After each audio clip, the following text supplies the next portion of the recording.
बोलिए। कहाँ से? शुरू से? नहीं सर, वहीं से शुरू कीजिए आप। यह संसार सत्य है। हम दौड़ रहे हैं, बैठ रहे हैं। इस बात से समय के ऊपर कोई अंतर नहीं है। समय अपनी बधी बधाई और पूर्ण रूप में परिभाषित गति से भागता जा रहा है। और इस आलोक में गणितीय परिवेश में यह कहा जा सकता है कि समय एक सातत्यता के गुण को लेकर के व्यक्त किया जाने वाला एक भौतिक पद है। आइंस्टीन के सापेक्षवाद ने इसे पूर्ण रूप में इस प्रकार से समझाया कि समय कुछ घटनाओं का समुच्चय मात्र है। घटनाओं के न होने पर समय का कोई अस्तित्व नहीं है और घटनाएं भी दृष्टा की अनुपस्थिति में अस्तित्व विहीन हो जाती हैं। अपनी घड़ी में समय का आकलन यानी 60 सेकंड का 1 मिनट, 60 मिनट का 1 घंटा और 24 घंटे का 1 दिन, यह समय की परिधि है।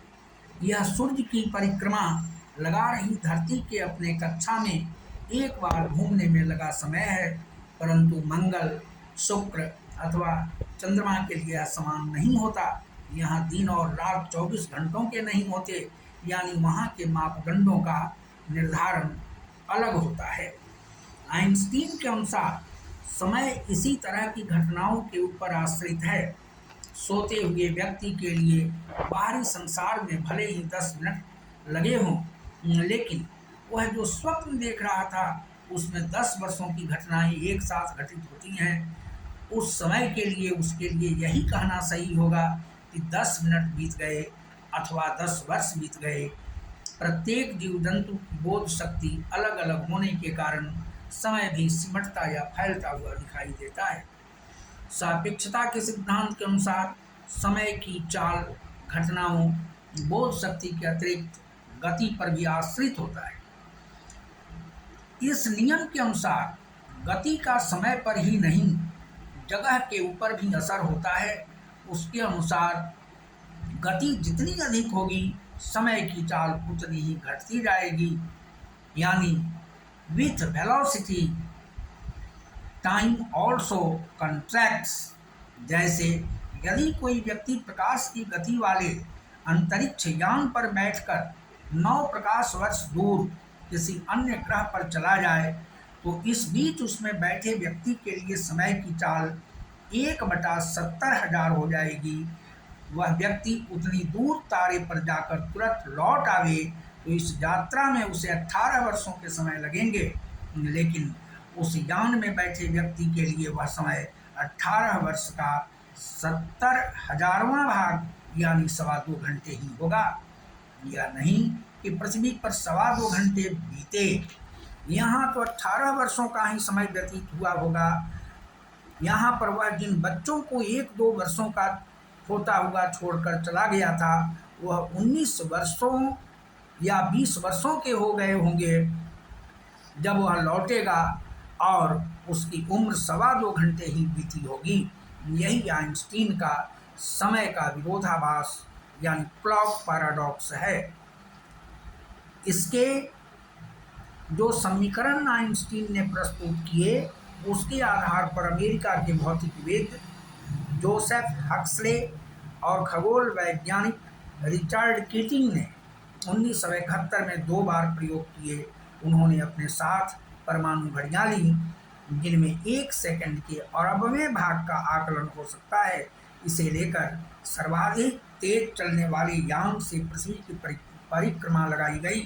प्रयोग के अनंतर तीव्र गति के कारण परमाणु घड़ियों के अंतर प्राप्त हुए और वैज्ञानिकों ने यह घोषित किया कि आइंस्टीन का क्लॉक पैराडॉक्स सत्य है। सामान्यतः यह कहा जाता है कि संसार में एक वस्तु एक रंग की है और दूसरी वस्तु अलग रंग की है, परंतु वास्तविकता कुछ और ही है। किसी भी वस्तु का अपना कोई रंग नहीं है।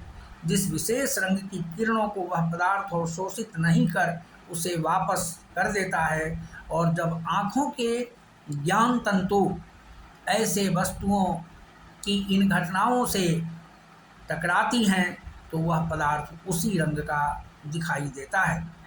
प्रकाश किरणों में रंग कहाँ से आता है, इसका उत्तर भी विचित्र है। इन प्रकाश तरंगों की लंबाई में पाया जाने वाला अंतर, जिसे वेवलेंथ कहा जाता है, वही रंगों के रूप में दिखाई देता है। वास्तव में रंग नाम की चीज़ तो इस धरती पर है ही नहीं। सफ़ेद रंग किसी भी किरण को नहीं सोखता, उससे टकराकर सभी प्रकाश तरंगें वापस आती हैं और आँखों से टकराने पर सातों रंगों का समूह हमें सफ़ेद सफ़ेद लगता है। यह कैसी विचित्रता है! इंद्रजाल के अतिरिक्त यह कुछ भी तो नहीं है। वेदांत दर्शन संसार को मिथ्या कहता है। इसका अर्थ यह नहीं कि दृश्यमान जगत का सर्वथा अस्तित्व ही नहीं है। वर्तमान स्वरूप और स्थिति में यह सही नहीं है। यदि ऐसा नहीं भी होता तो पुण्य पाप, कर्तव्य अकर्तव्य का बोध कैसे हो पाता। संसार को माया या मिथ्या कहने का अर्थ यह है, जो भासित हो रहा है तात्विक दृष्टि से वह यथार्थ नहीं है। इंद्रियों द्वारा संसार की जो प्रतीति हो रही है, यथार्थता उससे अलग है। इंद्रियों द्वारा मस्तिष्क को होने वाली अनुभूतियाँ तभी सत्य हो सकती हैं जब इंद्रियों में यथार्थ स्वरूप को बोध कराने की क्षमता हो। सापेक्षता के सभी सिद्धांत वेदांत की मूल बातों का समर्थन करते हैं। सिद्धांत बतलाता है कि यह संसार और कुछ नहीं, घटनाओं का जोड़ मात्र है। यह संसार कुछ नहीं, घटनाओं का जोड़ मात्र है। घटनाएं भी व्यक्ति की बोध शक्ति, संकल्प, चेतना का परिणाम ही हैं। पूर्ण ब्रह्म परमेश्वर के संकल्प से ही, उसकी उपस्थिति मात्र से इस माया जगत का आविर्भाव हुआ है। जो भी चाहे इन भ्रम जंजालों से ऊपर उठकर सत्य का साक्षात्कार कर सकता है। प्रतीत होने वाली बातें अज्ञान मात्र हैं। इसमें जकड़े रहकर विविध प्रकार के त्रास हम सहते हैं, यही है माया। विषम परिस्थिति में हम बहुत बार अपने को असहज पाते हैं और यह समझते हैं कि यह परिस्थिति बाहर से आई एक विपत्ति है। हमारे अंतःकरण में भ्रांति पैदा होती है और यही हमारी मन स्थिति हो जाती है। जैसे ही इसमें बदलाव आता है, माया के बंधन शिथिल हो जाते हैं और हम समय सिद्धांत के उस परिभाषा की परिधि में जाकर बैठते हैं कि समय दो घटनाओं की दूरी है।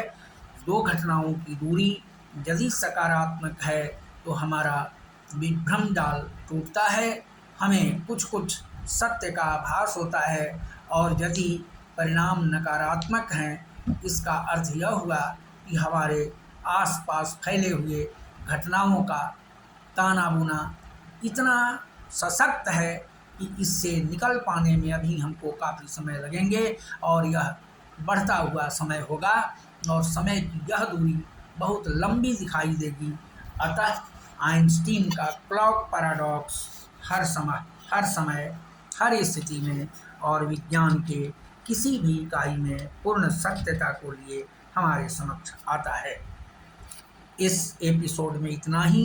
इसके बाद हम फिर आइंस्टीन के चेतना रूपी आत्म तत्व की बातचीत अगले एपिसोड में कर सकते हैं। धन्यवाद।